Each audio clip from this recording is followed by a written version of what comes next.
Hello student, आज हम लोग फिज़िक्स कंप्लीट करने वाला है। जैसे कि इससे पहले हम लोग बायो और केमिस्ट्री दो को कंप्लीट कर चुके हैं और लास्ट जो हम लोग का रहा फिज़िक्स, इसको कंप्लीट करने चलते हैं। तो देखते हैं कि इसमें कैसे क्या है। तो सबसे पहले तो वीडियो को स्टार्ट कर लेते हैं रिकॉर्ड के लिए। हाँ, तो यहाँ पे देखते हैं हम लोग की 1 मिनट प्रो।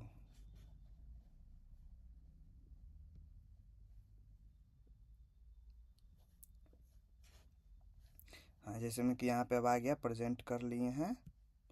तो देखते हैं कि कैसे क्या है। सबसे पहले इसमें हम सब देखेंगे कंटेंट ऑर्डर, माने कि क्या क्या इसमें हम लोग पढ़ने वाला हैं।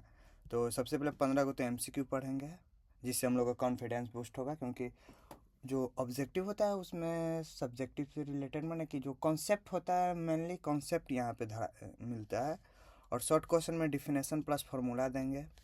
और लॉन्ग क्वेश्चन को लॉज क्या है, डेरिवेशन उसका क्या है, डायग्राम क्या है, किस तरह से है, इस तरह से। माने कि ये मेनली तो हम क्वेश्चन को प्रैक्टिस करा रहे हैं।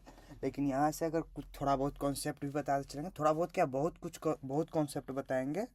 और जो पढ़ा होगा उसके लिए तो कॉन्सेप्ट बूस्ट का काम करेगा ना। मैंने जो बूस्ट ऑप्शन होता है ना, गेम कोई खेलते होते हैं बूस्ट, वही बूस्ट का काम करेगा। लेकिन अगर कोई कुछ नहीं पढ़ा है, उसको उतना नहीं पता है, फिर भी कोई बात नहीं। अगर नहीं समझ में आया तो क्वेश्चन रट जाओ, सिंपल बात है, रट जाओ।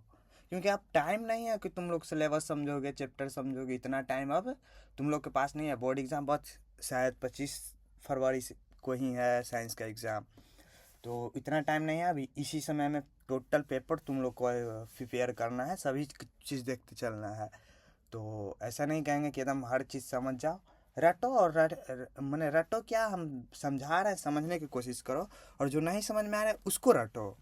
लेकिन खैर, जितना हम बता रहे हैं इतना काफ़ी है। और इतना अगर समझ जाते हो तो एग्ज़ाम में दिक्कत नहीं होगा। तो सबसे पहले फर्स्ट क्वेश्चन से स्टार्ट करते हैं। फर्स्ट क्वेश्चन क्या कह रहा है? तो फर्स्ट क्वेश्चन कह रहा है कि SI unit of force, force का एसआई यूनिट क्या होता है? तो जो तो पढ़ा होगा, जो समझा होगा उसको पता होगा। और जो पढ़वे ना किया होगा, समझ में ना किया होगा, उसको क्या पता होगा? तो इसमें क्या करेगा लोग, इसको रट जाओ सीधे। जूल होगा, न्यूटन होगा, वे वाट होगा, पास्कल होगा, क्या होगा?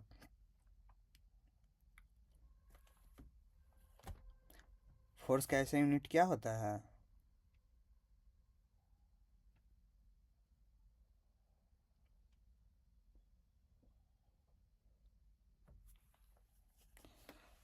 द ऐसा unit of force is Newton. क्या होगा? न्यूटन। न्यूटन जो होता है फोर्स का ऐसा यूनिट होता है। और सेकंड क्वेश्चन क्या कह रहा है? The slope of velocity time graph given है। जब टाइम ग्राफ गिवन होता है तो जो स्लोप होता है वो किस तरह से होगा? तो इसका स्लोप एक्सलरेशन होगा। क्योंकि जो स्लोप होता है वो ये चीज़ को दिखाता है कि कंटिन्यू जो है वो बढ़ रहा है, वेलोसिटी टाइम के साथ ग्राफ चल रहा है, तो इसलिए एक्सलेशन होगा। देखो, ऑब्जेक्टिव पे ज़्यादा हम का टाइम नहीं देंगे। ऑब्जेक्टिव तो खैर उतना नहीं है। हम शॉर्ट क्वेश्चन से तुम लोग को टाइम टाइम देंगे, जिससे जहाँ से कि तुम लोग को कॉन्सेप्ट क्लियर होगा। और बहुत कुछ वहाँ से ज़्यादा कुछ होगा कि मैंने इतना क्वेश्चन से ही कॉन्सेप्ट इतना होगा कि लगभग जो मेन चैप्टर है वो तो कवर करवा ही देंगे यहीं से। थर्ड क्वेश्चन क्या कह रहा है कि when angle between force and displacement is 90 degree, work done is. अगर एंगल जो है फोर्स और डिस्प्लेसमेंट का बीच का एंगल अगर 90 डिग्री है, तो इसमें वर्क डन कितना होगा, क्या होगा? मैक्सिमम होगा, मिनिमम होगा, जीरो होगा या इन्फिनाइट होगा? क्या होगा?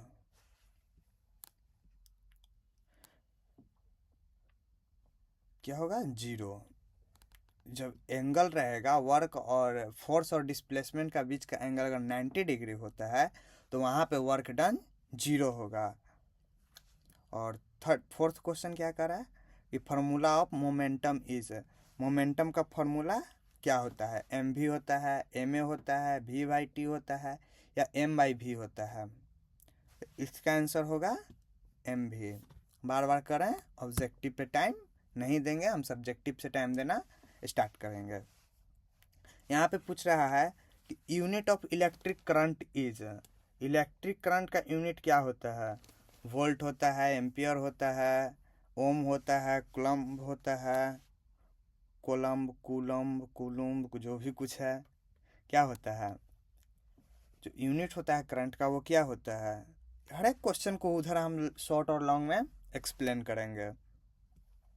तो इसका सिंपल सा आंसर होगा एम्पियर। क्या होगा? Ampere.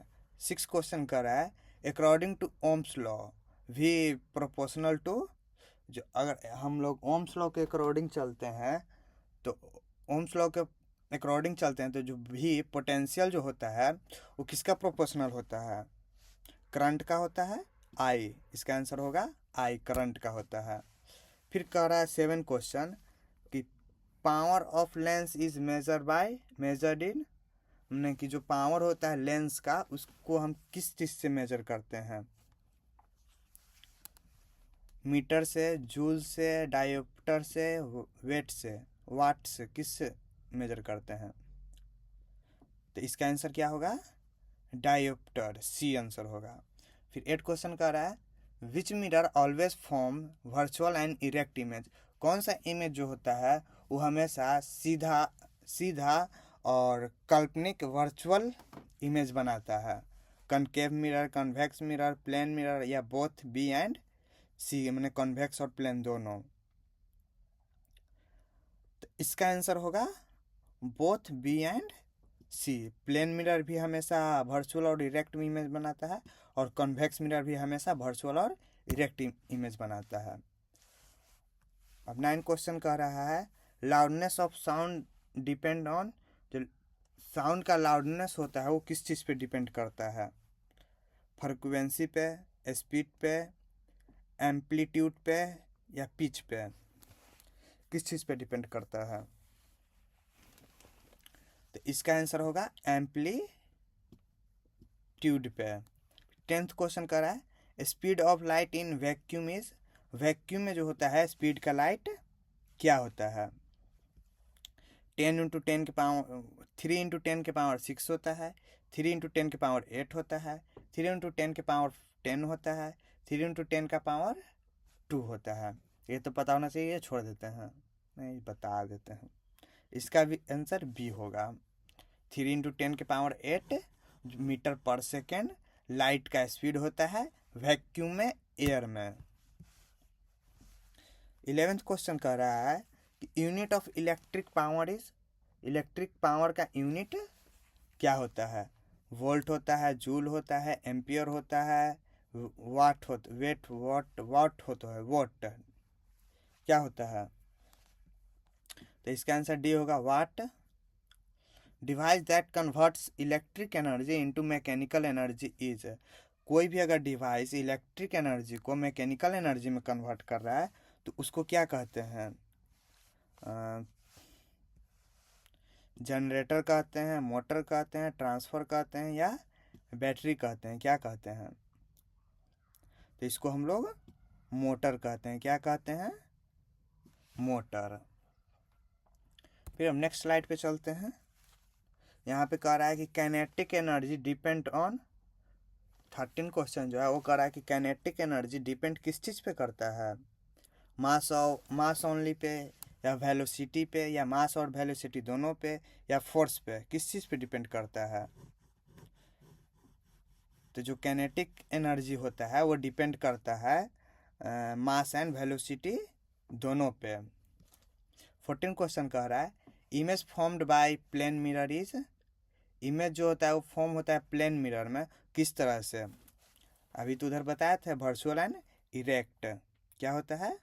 Virtual and erect. Which law given relation force equal to mass into acceleration, कौन सा लॉ इस पे डिपेंड करता है? जो which law is relation between force equal to M into A, first law, second law, third law, या gravitation, कौन सा डिपेंड करता है? तो ये डिपेंड करता है second law. Second law of Newton जो है डिपेंड करता है F equal to M A. अब यहाँ पे हमारा ऑब्जेक्टिव ख़त्म होता है। हम जैसे मैं बोले थे कि ऑब्जेक्टिव में ज़्यादा टाइम नहीं देंगे। अब यहाँ से सब्जेक्टिव स्टार्ट होता है, हम एक पार्ट बी शॉर्ट आंसर। अब यहाँ से हम लोग को मज़ा स्टार्ट होने वाला है और यहाँ से हम लोग का क्वेश्चन में मज़ा आने वाला है। क्वेश्चन कॉन्सेप्ट मिलेगा, सभी कुछ यहाँ से चलेगा हमारा रियल लाइफ इस वीडियो का। और जिसे में तुम लोग को अगर नहीं देखे होगे तो बता देते हैं कि लेट्स प्ले क्लास 10th करके थंबनेल बना होगा, उसमें पहले बायो और केमिस्ट्री का वीडियो अपलोड कर दिए हैं। और इसका जो थंबनेल होने वाला है वो तो खैर देख के आओगे ही। क्वेश्चन से कॉन्सेप्ट, और क्वेश्चन से कॉन्सेप्ट जो थंबनेल है आने वाला 2-3 वीडियो और भी रहेगा, जिसमें कि तुम लोग को माने कि अब बायो फिजिक्स केमिस्ट्री अब अलग अलग नहीं, अब जो भी वीडियो देंगे 30 या 40-50 जो भी क्वेश्चन देंगे एक वीडियो के लिए, उसमें तीनों से रिलेटेड क्वेश्चन रहेगा। और सब क्वेश्चन में जितना कॉन्सेप्ट आएगा बताते चलेंगे, उससे एक्स्ट्रा ही बताते चलेंगे, जिससे कि तुम लोग को एग्ज़ाम के लिए प्रिपरेशन हो जाएगा। अगर बुक ना भी पढ़े हो फिर भी इतना कॉन्सेप्ट जान लोगे कि उतना कॉन्सेप्ट से एक्स्ट्रा एग्ज़ाम में पूछेगा ही नहीं, उतना कॉन्सेप्ट हम तुम लोग को यहाँ पे बता देंगे।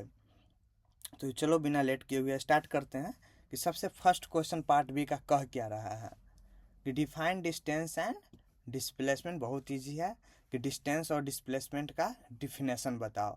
तो मैंने डिफाइन करो, मैं कि इस दोनों का डिफिनेशन बता दो, हो गया डिफाइन।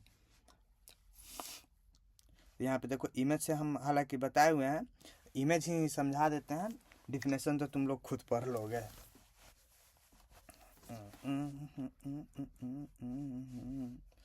जिसमें कि देखो यहाँ पे देखो, अगर मान लो कि यहाँ पे तुम्हारा स्कूल है, ये तुम लोग का स्कूल है, मॉल है, जो भी कुछ है, ये घर है, और यहाँ से जो है एक रास्ता गया है जो तुम्हारे घर से स्कूल, मॉल जो भी है, ऑफिस है, वहाँ तक जाता है, स्कूल ही मानो स्कूल तक जाता है। तो अगर ये रास्ता जाता है तो रोड है तो रोड से ही जाओगे, गाड़ी जाते हो, तुम्हारा स्कूल बस आता है तो इसी से जाओगे। तो यहाँ से इससे आए इससे सगरों के बच्चा उठाते, यहाँ पे भी तुम्हारा दोस्त है, यहाँ पे तुम्हारा दोस्तनी है, सबको उठाते हुए, सबको लेते हुए स्कूल में पहुँचा। और किसी दिन तुम्हारा बस छूट गया, अचानक से बस छूट गया, एकदम लेट हो रहा है और स्कूल भी जाना है। पापा क्या किया, शॉर्टकट रास्ता उठाए, बाइक लिए और एकदम सीधे यहाँ से स्कूल पहुँचा दिए। तो बताओ इस दोनों में डिफरेंस क्या हुआ? डिफरेंस ज़्यादा कुछ नहीं हुआ, दोनों में घर से स्कूल ही गया। डिफरेंस इतना हुआ कि जब स्कूल बस आती है तो चारों तरफ से बच्चा उठाते हुए फिर ले जाती है, लगभग जहाँ पे हम 5 मिनट पहुँच सकते हैं वहाँ पे हमको 15 मिनट लग जाता है पहुँचने में, क्योंकि चारों तरफ घूमते हुए बस जाती है। और पापा को भी ऑफिस जाना था, हमें स्कूल भी छोड़ना था और स्कूल के लिए लेट भी हो रहा था, इसलिए पापा शॉर्टकट रास्ता उठाएं और एकदम सीधे स्कूल में पहुँचा दिए। तो बस ये जो हुआ, जो बस से हम जाते थे वो डिस्टेंस हो गया, घूमते घूमते वहीं पे पहुँचे। जो पापा पहुँचाए एकदम सीधा शॉर्टकट रास्ता, एकदम स्ट्रेट लाइन से पहुँचाए, जो कहीं भी रुकावट नहीं बना, उसको हम कहेंगे डिस्प्लेसमेंट। जो मैंने कि अब हमको जाना सेम जगह पे ही है, लेकिन जो घूमते फिरते जाएंगे उसको हम डिस्टेंस कहेंगे, और जो शॉर्टेस्ट पाथ होगा उसी जगह पे जाने के लिए तो उसको हम लोग डिस्प्लेसमेंट कहेंगे। तो डिस्टेंस और डिस्प्लेसमेंट समझ में आ गया। यहाँ पे डिफिनेशन है, पढ़ लेना कि कर्व पाथ डिस्टेंस। देखो अगर हम हर एक डिफिनेशन पढ़ के बताएं या हर एक इमेज बताएं तो बहुत टाइम लग जाएगा, इसलिए जिसको मैं जिस तरह से तुम लोग के लगे कि इजी तरीका से हम समझा सकते हैं तुम लोग को, बस उसी मेथड को अपनाएंगे हम। हर एक तरीका से इस वीडियो में तो खैर नहीं समझाएंगे, हर तरीका से समझाएंगे। जो अभी 26-27 सेशन में जो बच्चा जाने वाला है बोर्ड एग्जाम के लिए, उन लोग के शुरू से वीडियो हम देंगे, हर एक चैप्टर को अच्छा से कवर करवाएंगे।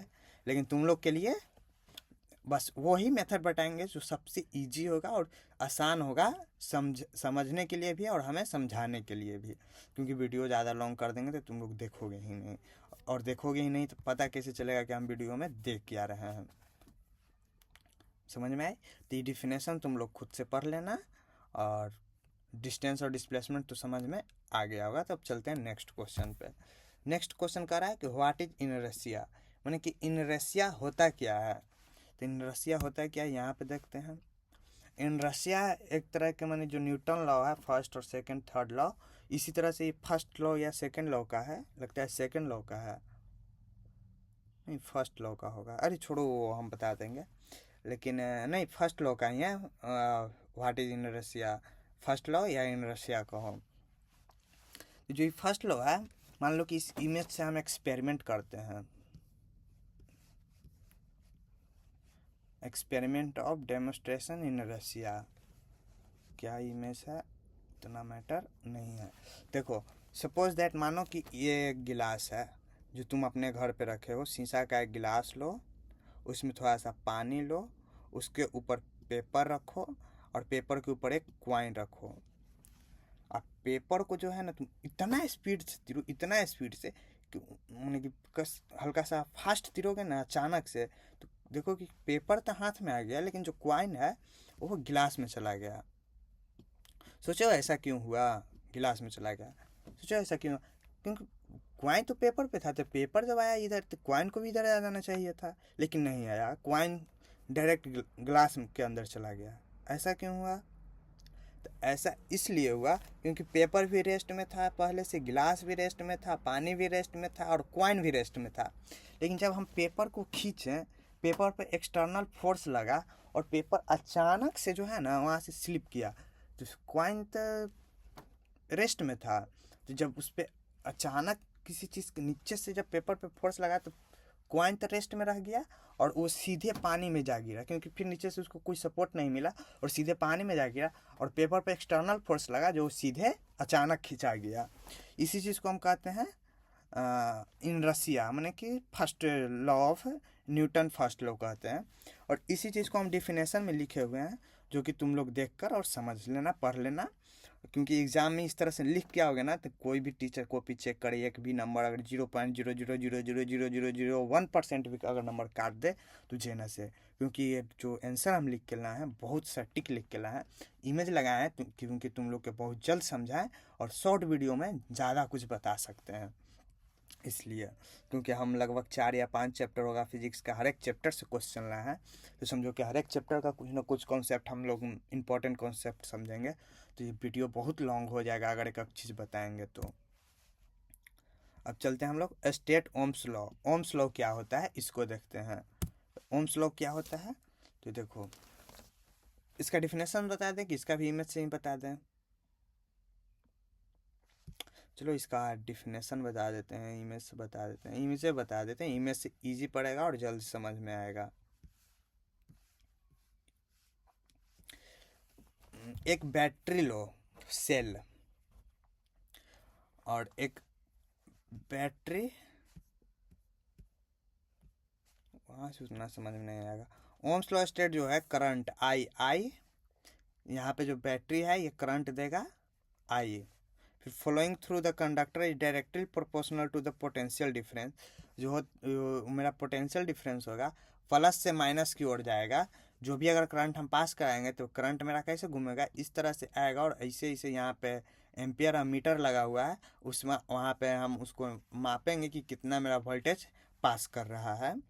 फिर across the end when temperature remain constant, अब जब ये लास्ट तक पूरा घूम जाएगा तो उसका टेम्परेचर जो है कांस्टेंट हो जाएगा, क्योंकि करंट बैटरी सेम लगा हुआ है तो करंट सेम पोटेंशियल से ट्रेवल कर रहा है, तो उसका टेम्परेचर भी वो कांस्टेंट हो जाएगा। This means if voltage increase current also increase, अगर हम वोल्टेज को बढ़ा दें, यहाँ पे हम बैटरी एक सेल है उसमें 2 सेल लगा दें तो उसका करंट जो है जाहिर सी बात है इंक्रीज हो जाएगा। फिर अगर वोल्टेज को अगर डिक्रीज करें, अगर बैटरी को हम घटा दें तो जाहिर सी बात है कि करंट डिक्रीज हो जाएगा। तो इसका जो फॉर्मूला होता है पोटेंशियल वी एम के पोटेंशियल डिफरेंस, देखो यहाँ पे where V equal to I R, formula जो है, तो वी जो है क्या चीज़ को डिनोट कर रहा है, पोटेंशियल डिफरेंस यानी कि वोल्ट को डिनोट कर रहा है। आई क्या चीज़ को डिनोट कर रहा है, करंट को डिनोट कर रहा है जो एम्पियर में। आर क्या चीज़ को डिनोट कर रहा है, रेजिस्टेंस को डिनोट कर रहा है, जो कि ओम्स को शो करता है, ओम्स लॉ को शो करता है।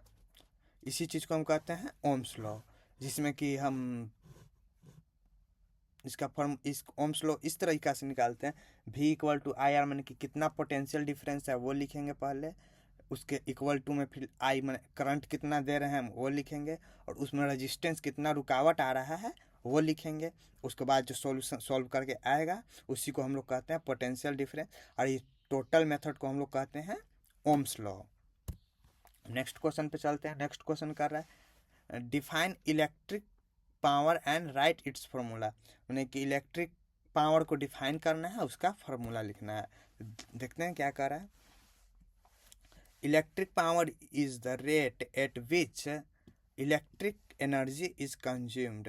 इलेक्ट्रिक पावर वो होता है कि जो माने कि हमारा इलेक्ट्रिक, अगर मैंने बिजली से अगर पंखा भी हम चला रहे हैं तो वो पावर सप्लाई इलेक्ट्रिक, वो पंखा को पावर दे रहा है, और फिर जो है पंखा अपना उस इलेक्ट्रिक एनर्जी को मैकेनिकल एनर्जी में कन्वर्ट करके और फिर वो फैन रोटेट कर रहा है, और कितना एनर्जी कंज्यूम कर रहा है इसी को हम कहते हैं इलेक्ट्रिक पावर। लेकिन यहाँ पे बल्ब से दिया हुआ है तो electric power rate at which electric energy is consumed, यानी जो इलेक्ट्रिक एनर्जी जितना कंज्यूम करेगा और कन्वर्ट इनटू अनदर फॉर्म, और उसको अनदर फॉर्म में कन्वर्ट करेगा। जिसमें कि बल्ब है तो ये क्या चीज़ में कन्वर्ट करेगा, पहले हीट कन्वर्ट करेगा, फिर लाइट कन्वर्ट करेगा और साउंड में कन्वर्ट करेगा।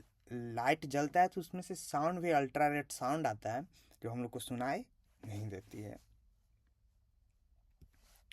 Higher power device consume more energy in less time.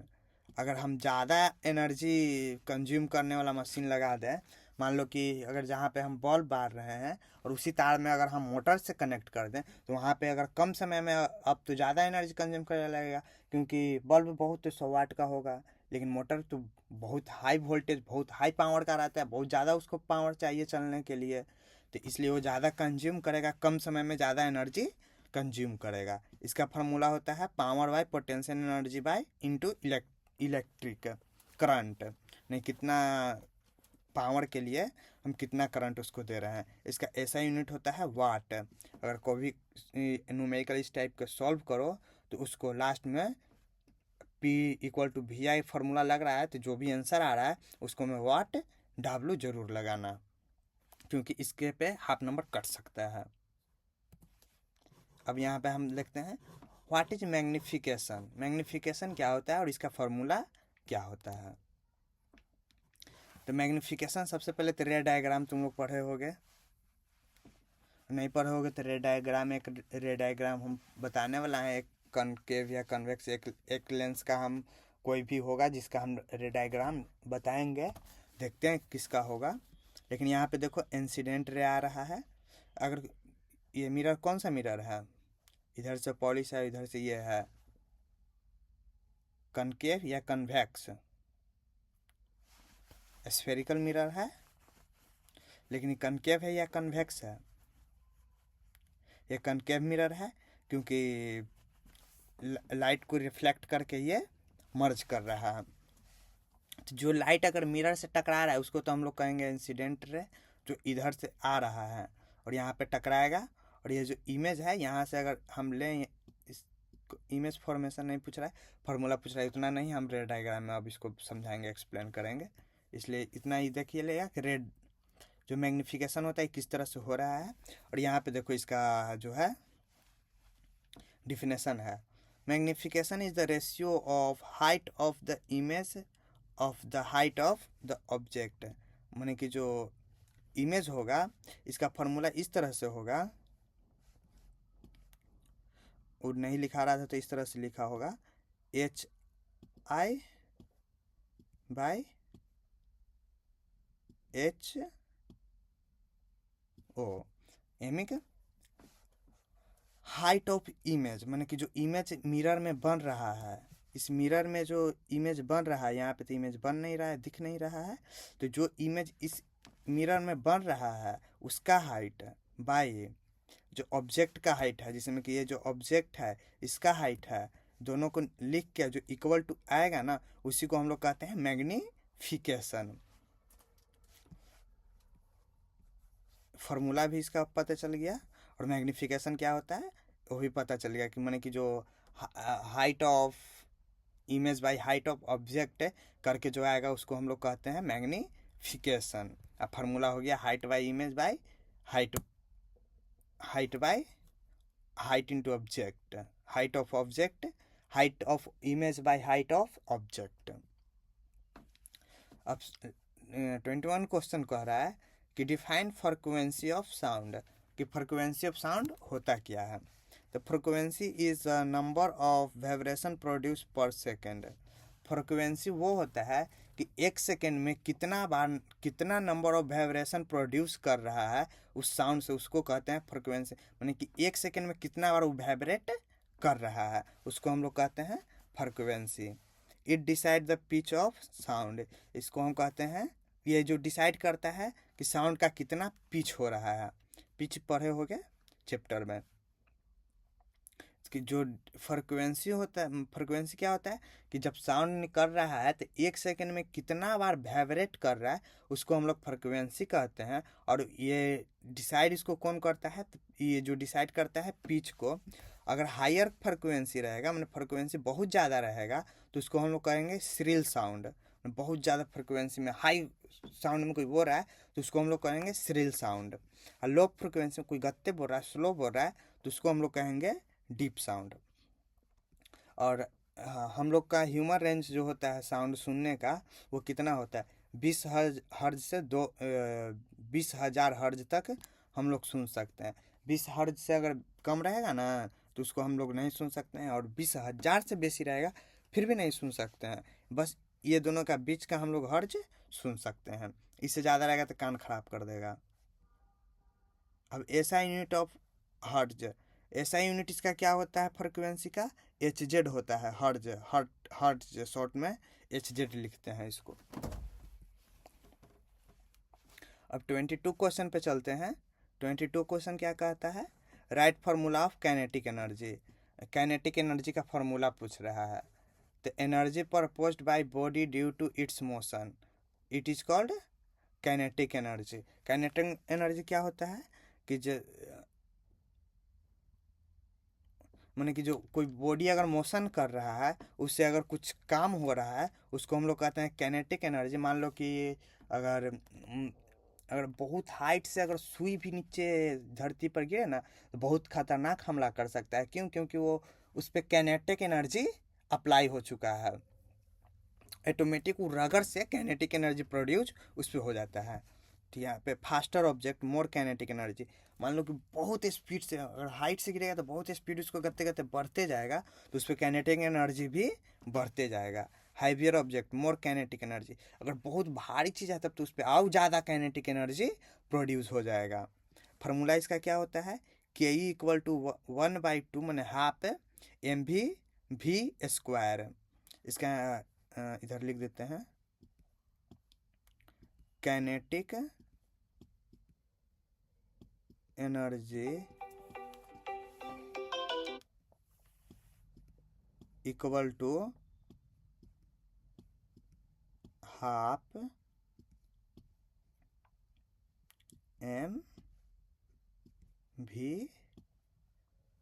भी का स्क्वायर यहाँ पे होगा, और यहाँ पे where m equal to mass, मैंने कि वो जो ऑब्जेक्ट है उसका मास कितना है, v इक्वल टू वेलोसिटी, उसका स्पीड कितना है।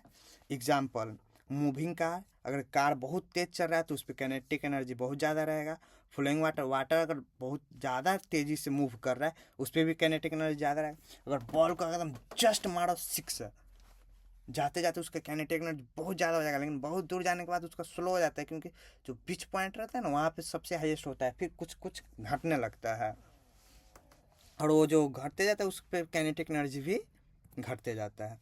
फिर अब पूछ रहा है कि व्हाट इज रेजिस्टेंस, मैंने रेजिस्टेंस क्या होता है, और राइट इट्स SI यूनिट। इसका SI यूनिट क्या होगा रेजिस्टेंस का।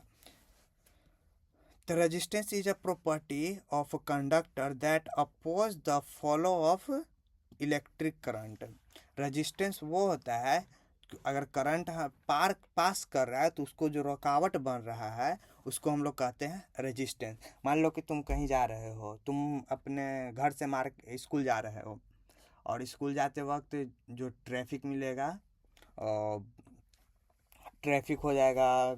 अगर रेलवे ट्रैक टपना है तो वहाँ पे जो गुमटी होता है वो सिग्नल होता है, सिग्नल जाम है तो उसको हम लोग क्या कहेंगे, रेजिस्टेंस, क्योंकि तुमको वो स्कूल जाने में रुकावट बन रहा है। इस तरह से करंट को जो जाने में रुकावट का काम करता है उसको हम लोग कहते हैं resistance. More resistance less current, अगर जिसमें ज़्यादा रेजिस्टेंस होगा वहाँ पे करंट कम पास करेगा, और जिसमें कम रेजिस्टेंस रहेगा वहाँ पे करंट ज़्यादा पास करेगा। डिपेंड ऑन, और डिपेंड ये क्या चीज़ पे करता है, लेंथ ऑफ वायर, माने कि लेंथ कितना दूर जाना है। अगर बहुत दूर जाना होगा, यहाँ से मान लो कि तुम्हारे घर से 50 किलोमीटर दूर जाना होगा, तो डिपेंड करेगा कि अगर इतना दूर जाना है तो ट्रैफिक कहीं ना कहीं मिलेगा, तो रेजिस्टेंस वहाँ पे बढ़ जाएगा। अगर एरिया ऑफ क्रॉस सेक्शन, मान लो कि अगर सिंगल रोड से ही तुमको 50 किलोमीटर ट्रेवल करना है, तब तो रेजिस्टेंस का चांस और ज़्यादा बढ़ जाएगा। लेकिन अगर डबल लाइन है, हाईवे है, फिर रेजिस्टेंस का चांस बहुत कम जाएगा, क्योंकि रोड चौड़ा है और जाने आने के लिए जगह बहुत है। तो सब गाड़ी आ रही है, जा रही है, कोई उधर से कोई उधर से निकल जा रही है, रुक नहीं रही है। लेकिन कम स्पेस में तो सबको उतना ही जगह में जाना है ना, तो कोई रुकेगा तभी तो कोई जाएगा। तो इसलिए कम एरिया में रेजिस्टेंस ज़्यादा होगा और ज़्यादा एरिया में रेजिस्टेंस कम होगा। ये डिपेंड करता है मटेरियल पर भी। मान लो कि रोड अगर ख़राब है तो ज़्यादा ब्रेक व्रेक लगाना पड़ेगा। अगर रोड भन है, सर से निकलोगे, तो अगर बेस्ट क्वालिटी मटेरियल यूज हो रहा है करंट पास कराने के लिए, जैसे कॉपर यूज हो रहा है, तो करंट बहुत फास्ट जाएगा। लेकिन अगर अल्मुनियम है तो उस पर रेजिस्टेंस अल्मुनियम में बहुत ज़्यादा होता है। डिपेंड करता है टेम्परेचर पे भी। अगर हाई हो जाएगा तो करंट इजी फ्लो करेगा, लो रहेगा तो कम फ्लो करेगा। ऐसा यूनिट क्या होता है, ओम्स होता है, जो इस तरह से कुछ दिखता है। ऐसे OHM भी ओम लिख सकते हैं। अब फिर नेक्स्ट क्वेश्चन पे चलते हैं, जहाँ पे कि define focal length of a lens. Lens का फोकल लेंथ क्या होता है। The focal length of distance between optical centre of a lens and its principal focus.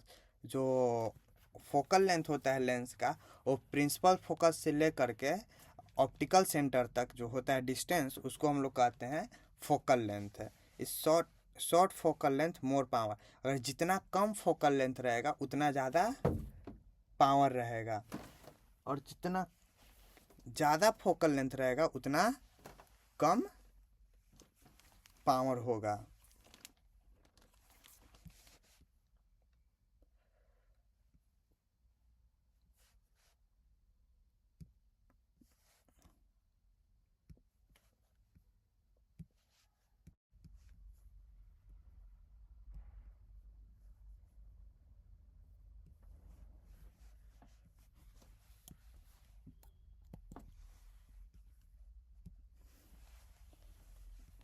अब यहाँ से हम लोग क्वेश्चन नंबर 25 देखते हैं। 25 क्या कहता है, what is momentum.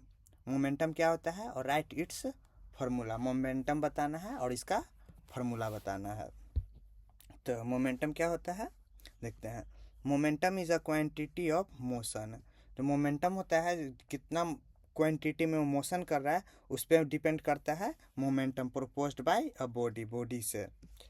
Heavy and fast object have more momentum.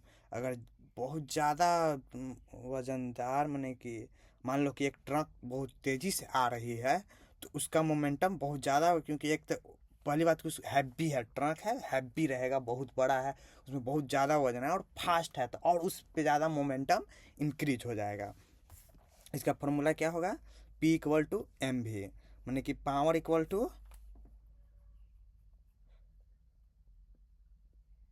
Mass into velocity. M=, mass, V=, velocity. अरे देखो यहाँ पे साला एग्जाम्पल भी ट्रक का ही दिया है। A moving trunk has more momentum than, तू तो नीचे जा, देन साइकिल। साइकिल से ज़्यादा मोमेंटम किसका होगा, ट्रक का, क्योंकि वो ज़्यादा हैवी है, ज़्यादा वजनदार है, ज़्यादा भारी है। अब हम लोग देखते हैं पार्ट C, जो हम लोग का लास्ट पार्ट होने वाला है, लॉन्ग आंसर, और बहुत इंपॉर्टेंट होने वाला है। चलो देखते हैं क्या कहता है कि state and explain Newton 3 law of motion. 3 law of motion को एक्सप्लेन करना है, स्टेट बताना है कितना कैसे होता है। तो देखो state, first law of motion माने कि लॉ ऑफ इनर्शिया, जो हम बता चुके हैं, लेकिन फिर भी एक बार बता देते हैं। अब बॉडी रिमेन एट रेस्ट, अगर कोई भी बॉडी रेस्ट पे है continue to moving with uniform velocity in a straight line unless an external force act on it। अगर कोई भी बॉडी एकदम रिमेन या रेस्ट पे है या कंटिन्यू मूव कर रहा है एकदम यूनिफॉर्म वेलोसिटी सेम स्पीड से विदाउट एक्सटर्नल फोर्स लगाए हुए, उसको हम लोग कहेंगे इनर्शिया या law of motion. This law state that body resist any change in its state rest of motion और this property of body is called inertia। इसको हम लोग कहेंगे inertia। Example, when a moving bus stops suddenly passenger fall forward। अगर बस बहुत तेजी से जा रही है और अचानक सामने कुछ आ गया, छोटा बच्चा आ गया, कुछ भी आ गया और ब्रेक अचानक से लगे तो सारा पैसेंजर आगे की ओर झुक जाते हैं। क्यों? क्योंकि वो पहले से इनर्शिया में थे, फर्स्ट लॉ को फॉलो कर रहे थे, स्टॉप थे, अपने जगह पे कांस्टेंट थे। लेकिन जिस तरह ब्रेक लगा वो शरीर का जो मोमेंट था वो तो कमा नहीं, लेकिन गाड़ी का मोमेंट डायरेक्ट कम गया, इसलिए वो आगे की ओर झुक गए। सेकेंड लॉ क्या कहता है कि the rate change of momentum of body is directly proportional due to applied force and take place in the direction of force. यानी कि सेकेंड लॉ ये कहता है this law produce body depend on the applied force and mass of the body.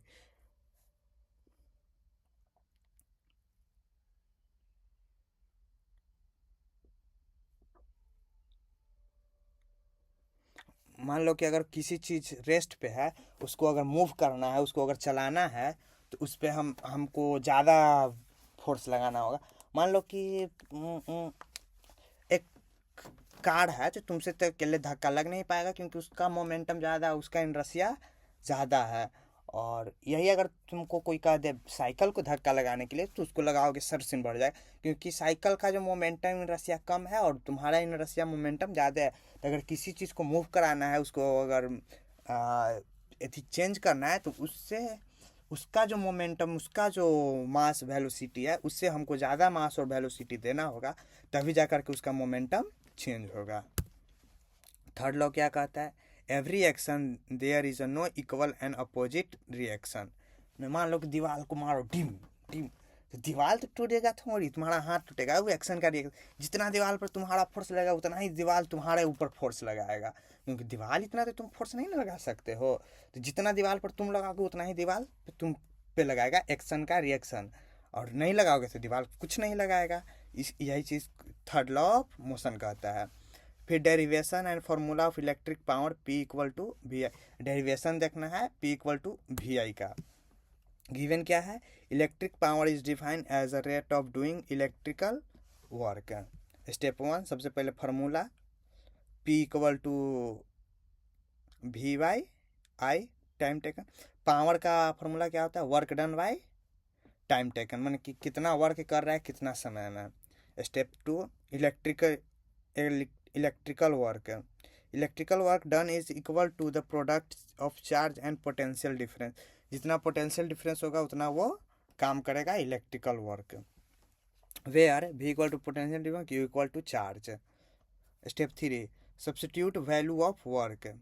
P equal to V Q by T. Relation between charge and current, we know that I equal to Q by T. रट जाना, question पूछेगा, इसको समझाने से समझ नहीं पाओगे, बहुत लॉन्ग चीज़ है। रट जाना, फुल मार्क्स मिल जाएगा। देखो यहाँ से गिवन से लेकर के यहाँ ये स्टेप 4 और स्टेप 5 पर तुम्हारा फाइनल हो जाएगा। 5 नंबर का क्वेश्चन आता है। Substituting Q by T, I equal to above equation, P equal to V I, hence P equal to V I S A unit of W। फिर explain image formation by concave mirror with ray diagram. इसका concave mirror, इसका ray diagram हम पूरा बताते हैं। रे diagram देखो, the nature and position of image formed by concave mirror depend on the position of the object and respect to the principal focus f and center of the curvature। Definition पढ़ते रहना, definition पढ़ के सुना दिए। देखो अगर मान लो कि कोई भी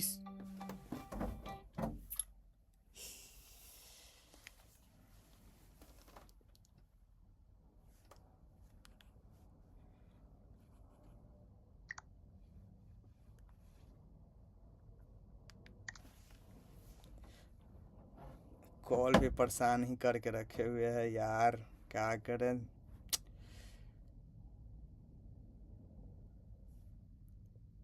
टाइम भी 2 बजे,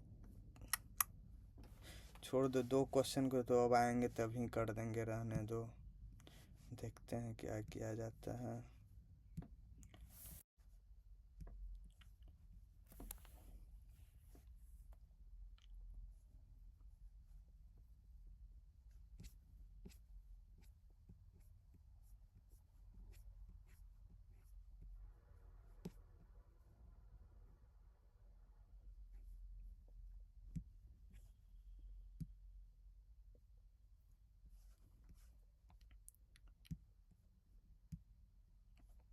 रे diagram, real inverted highly diminished image at focus.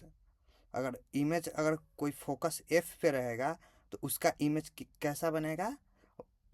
Real बनेगा। सबसे सबसे पहली बात, रियल बनेगा, इन्वर्टेड बनेगा, उल्टा बनेगा, हाईली डायमेंस्ड बनेगा, यानी कि बहुत बहुत बहुत बहुत लार्ज बनेगा। डायमेंस छोटा बनेगा, बहुत छोटा बनेगा। फिर अगर कोई भी चीज़ रियल इन्वर्टेड, अगर कोई भी चीज़ फोकस और सेंटर के बीच, सेंटर से पीछे है, तो उसका इमेज जो बनेगा सेंटर और फोकस के बीच में बनेगा, रियल इन्वर्टेड बनेगा और डायमेंस्ड बनेगा। अगर कोई भी चीज़ है सेंटर पे है तो उसका इमेज रियल और इन्वर्टेड इमेज बनेगा और सेम साइज बनेगा। रियल इन्वर्ट अगर कोई भी चीज़ सेंटर और फोकस के बीच में है तो रियल इन्वर्टेड और इन लार्ज बियॉन्ड सी बनेगा, बहुत बड़ा बनेगा और सेंटर से पीछे बनेगा। Real inverted highly in large image at infinity, अगर कोई भी चीज़ फोकस पे है तो उसका इमेज इन्फिनाइट में बनेगा और बहुत बड़ा बनेगा और इन्वर्टेड बनेगा, रियल बनेगा। कोई भी इमेज अगर फोकस और मिरर के बीच में रहेगा तो वर्चुअल और इरेक्ट बनेगा, इन लार्ज इमेज बनेगा, बिहाइंड द मिरर बनेगा, मिरर के पीछे बनेगा। यही चीज़ को, हर चीज़ को यहाँ पे हम लोग एक्सप्लेन करके लिख चुके हैं, जो पढ़ लेना बहुत इजी तरीका से समझ में आ जाएगा। और यहाँ पे ये क्वेश्चन करा है, state and explain law of conservation of energy with example. Law of conservation of example fast पढ़ा रहे हैं क्योंकि फ़ोन आ रहा है, रिंग सुनाई दिया होगा, सोचे कि कर ही के तब जाएंगे। Statement law of conservation of energy, energy can neither destroy nor be created. Energy जो है वो कभी भी क्रिएट और डिस्ट्रॉय नहीं होता है, वो अपना जो है चेंज करता है। जैसे में कि इलेक्ट्रिकल से मैकेनिकल जाएगा, मैकेनिकल से इलेक्ट्रिकल जाएगा, और हम लोग जैसे में हवा लेते हैं, ऑक्सीजन लेते हैं, ऑक्सीजन कन्वर्ट हो जाता है कार्बन डाइऑक्साइड में, कार्बन डाइऑक्साइड को पेड़ लेता है, उसको कन्वर्ट कर देता है ऑक्सीजन में। यही प्रोसेस चलते रहता है। एनर्जी कभी भी डिस्ट्रॉय नहीं होता है, नहीं क्रिएट होता है। इसी चीज़ को एक्सप्लेन किया हुआ है और इसी हर चीज़ को लिखा हुआ है, तुम लोग देख लेना, समझ लेना, लास्ट ही है। तो चलते हैं, फिर मिलते हैं नेक्स्ट वीडियो में। वहाँ पे तुम लोग के और बेस्ट देने को कोशिश करेंगे और तुम लोग को रियल लाइफ इजी करने को कोशिश करेंगे। नेक्स्ट वीडियो में मिलते हैं। और अगर वीडियो जो हम पीछे 2 अपलोड किए हैं वो ज़रूर से ज़रूर देख लेना, और आने वाला भी वीडियो को देखने के लिए चैनल को सब्सक्राइब कर लेना। वीडियो अच्छा लगे तो लाइक कर देना, और कहीं पे कुछ दिक्कत हो तो कमेंट में ज़रूर बताना। अगर यहाँ तक अगर वीडियो देखते आ गए हो तो जाहिर सी बात है कि वीडियो अच्छा ज़रूर लगा होगा और ज़रूर कुछ समझ में आया होगा। और हम ज़्यादा डीपली किसी चीज़ को नहीं बताएं इसलिए क्योंकि वीडियो ज़्यादा लॉन्ग हो जाएगा, और ये वन शॉट वीडियो है। वन शॉट वीडियो क्या है, मैंने कि रिवीजन पर्पज से वीडियो है, लास्ट टाइम प्रिपरेशन है, जो मैंने बहुत सब कुछ पढ़ चुका है, लास्ट में कुछ कुछ ऐसा ही ऊपर ऊपर देखने के लिए जो वीडियो आता है वही चीज़ ये है कि तुम लोग को खुद से नहीं, बस यहाँ से वीडियो देखो, काम हो जाएगा। तो मिलते हैं फिर नेक्स्ट वीडियो में। Thanks to all.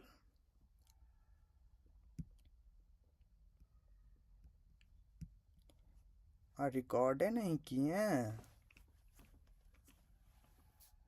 खाली वॉइस रिकॉर्ड कर लें, अच्छा कोई बात नहीं है।